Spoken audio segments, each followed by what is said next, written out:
Dear Heart, hindi madali ang mag-TNT o maging illegal worker sa abroad. Kahit sinong Pinoy ang tanungin, yan ang sasabihin. Pero sinuwerte ako na magkaroon ng protector, sina Jenny at Hiroshi. Hindi rin ako nawala ng income. Maliit nga lang kasi illegal ako at puro odd jobs ang kayang ibigay at ihanap para sa akin ng mag-asawa. Nagka-chance rin ako, dear heart, na makapaglibot in a manner of speaking sa mundo. Pero, yun nga, tago pa rin ng tago. Anong sabi mo, Tina? Gulilat na tanong ni Jenny. Gusto mong mag-jump ship? Sawa na ako rito sa Japan, sagot ni Tina kay Jenny na naging ka-close niya over the years. Gusto ko doon naman mag-work sa susunod na pupuntahan ng Blue Moon. Blue Moon ang pangalan ng Japanese luxury cruise ship kung saan paminsan-minsan ay naisisingit ni Hiroshi si Tina para umextra bilang kitchen assistant. Hindi mo alam ang sinasabi mo. Galit ang tono ni Jenny. Mapapahamak pa niya si Hiroshi pag nagkataon. Paano siya mapapahamak? Inosenteng tanong ni Tina. Alam mong kinagamit lang niya ang koneksyon niya sa sindikato para ka maka-extra dun sa barko. Kung di ba sa mga peking ID at papeles, makakasakay ka sa Blue Moon? Pag nag-jump ship ka, patay na, sabi ni Jenny. Lagot si Hiroshi sa uncle niya. Madidetect na peke yun at baka matuntun kung sino ang nagbigay niyan sa'yo. Hindi ako pahuhuli, Jenny. Promise. Itatapon ka agad yung mga ID na yun. Nagpakailing-iling si Jenny. Sabi, mag-isip ka naman, Tina. Hindi pwede yung gusto mo. Ang dami mong ipapahamak pag nagkataon. At huwag mong sabihin, hindi ka pahuhuli. Dito nga sa Japan, ang daming nahuhuling illegal worker kahit ayaw nilang pahuli. Swerte ka lang talaga. Nabibigyan kami ni Hiroshi ng warning kapag magkakahulihan dito sa Osaka. Malungkot na nagbaba ng tingin si Tina. Bakit mo ba gustong gawin yun? Tanong ni Jenny maya-maya. At saan ka magja-jump ship? Sa Sydney? Sa Auckland? Sa England? Sa Spain? Iyon ang ilan sa ports of call ng Blue Moon na narating na ni Tina. Sagot niya, kahit saan doon. Basta lumaki lang ang kikitain ko. Over 7 years ka nang naghahanap buhay, Tina, sabi ni Jenny. Bayad na yung malaki ninyong utang. Napagtapos mo na yung mga kapatid mong sumunod sa iyo. At naibili mo na ng sariling bahay ang pamilya mo sa Pilipinas. May malaki ka pa bang pangangailangan? Sabi ni Tina. Magka-college na yung dalaw ko pang kapatid. At saka gusto kong mag-start na mag-ipon para pag-uwi ko sa atin, may pera ako. Sabi ni Jenny. Kahit umuo ako, mas malaking sugal ang mag-TNT ka sa bansa na wala kang pakikitirahan. Yung wala kang mapagkakatiwalaang kaibigan o kamag-anak na aasistihan kang makahanap ng trabaho kahit illegal ka doon. Bakit yung ibang nakakwentuhan nating kababayan? Sagot ni Tina. Easy lang daw ang paghanap ng trabaho sa ibang bansa kahit overstayers sila. At hindi raw nanghuhuli yung mga taga-immigration office. Naniwala ka naman, sabi ni Jenny. Parang hindi mo alam ang hirap ng laging pagtatago kapag napabalitang magre-raid yung mga pulis ng illegal workers. Nanlumo si Tina. Akala niya, kakampihan siya ni Jenny sa balak niya. Pagtalikod ni Jenny, saka umiyak si Tina. Nangarap siya ng Amerika? Anong nangyari? Nangarap siyang iahon ng pamilya sa kawang gawa ng mga tiyahin at tiyuhin na nasa abroad. Anong nangyari? Nakapag-abroad siya, pero anong nangyari sa kanya? Naibili niya ng bahay ang pamilya, but at what cost? Lungkot na lungkot si Tina. Inip na siya at sawang-sawa na sa pagiging TNT. Pero gusto niyang pangatawanan ang pangako sa kanyang pamilya na siya ang bahalang mag-provide sa mga iyon ng comfortable life. She was trapped in an ugly situation, and she had only herself to blame. Alam sa kanila, noon pa man na overstayer ang status niya sa Japan.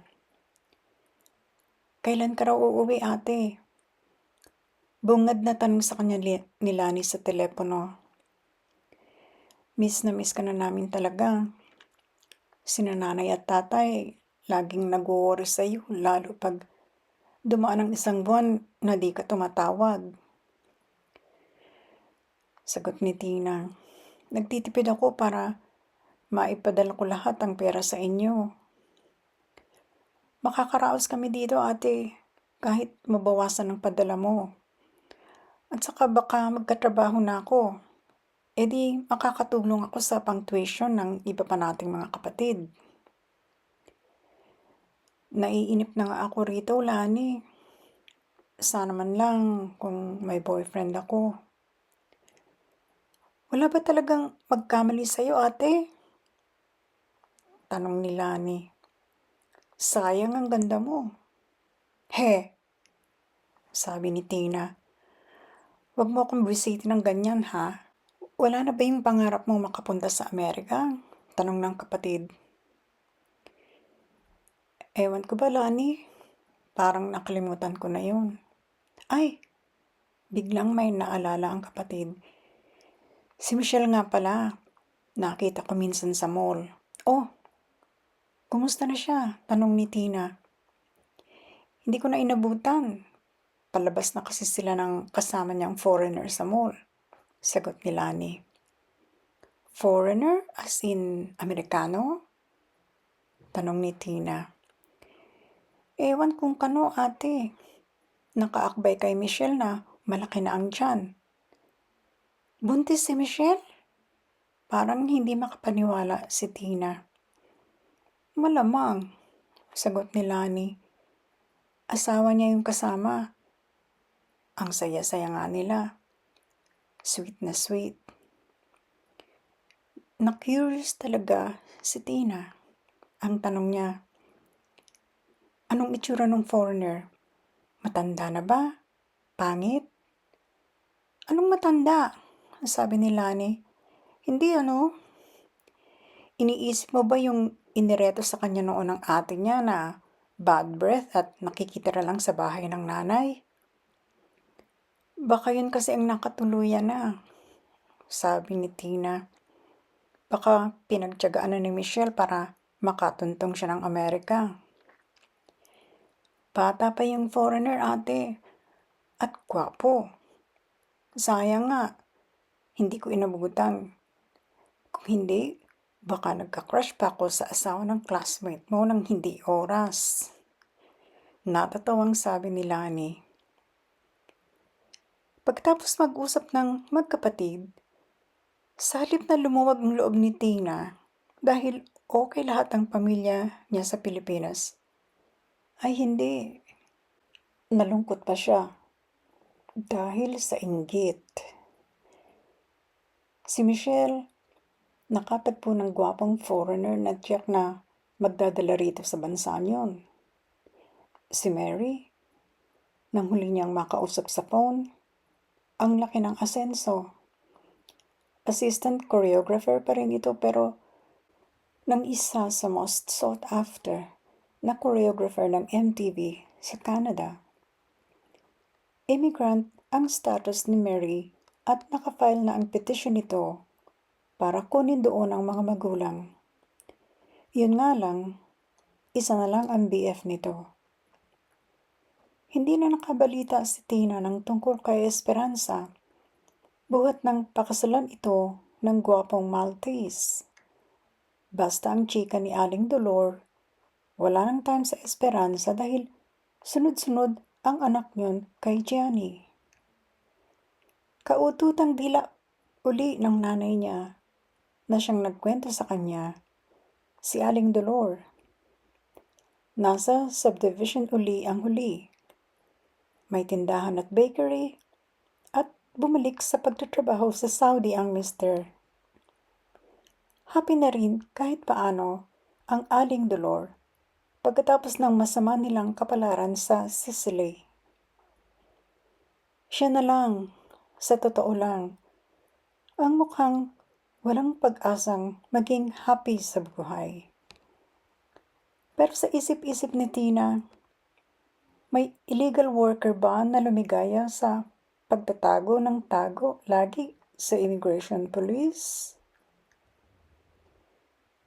Pinag-iisipang mabuti ni Tina kung uuwi na lang siya sa Pilipinas, magtatapos ng kurso at saka magpapapetisyon sa sino mang tiya niya na nasa abroad. Tiyak, mahihirapan siyang lulunin ang kanyang pride. Ngunit, kaysa naman TNT ang status niya roon sa Japan. Magwawalong taon na rin siya doon sa pagiging illegal worker. Noon tumunog ang intercom. Nasa kwarto niya noon ang dalaga. Matutulog na sana siya. Kadarating lang niya buhat sa graveyard shift sa isang 24-hour convenience store. Bagong business iyon ni na Jenny at Hiroshi. Ang mga kasama niya sa kwarto ay nasa ibaba ng restaurant kasi simula pa lang magtrabaho sa kitchen.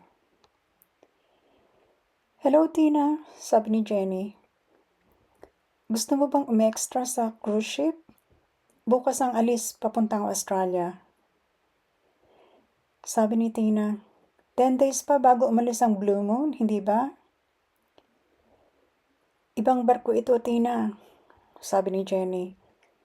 "Dumaang lang dito sa Osaka para kumuha ng spare part. On the way na ito bukas, late afternoon, patungong Sydney. Nagkasakit yung dalawang kitchen assistant kaya gustong kumuha ng extra. Baka hindi agad makapagtrabaho yung dalawa." "Sige," sabi ni Tina. "Sayang din yung mas malaki kung kikitain doon." Paalala ni Jenny. "Basta ha, Tina, huwag kang magja-jump ship." Nangako naman si Tina. Ngunit kung alam lang ng dalaga ang padating sa kanyang kandungan ng isang kakaibang kapalaran. Ano ang nakatakdang kakaibang karanasan ni Tina bilang TNT? Heto na ang exciting at nakakakilig na bahagi ng love confession na ito ni Tina. Abangan!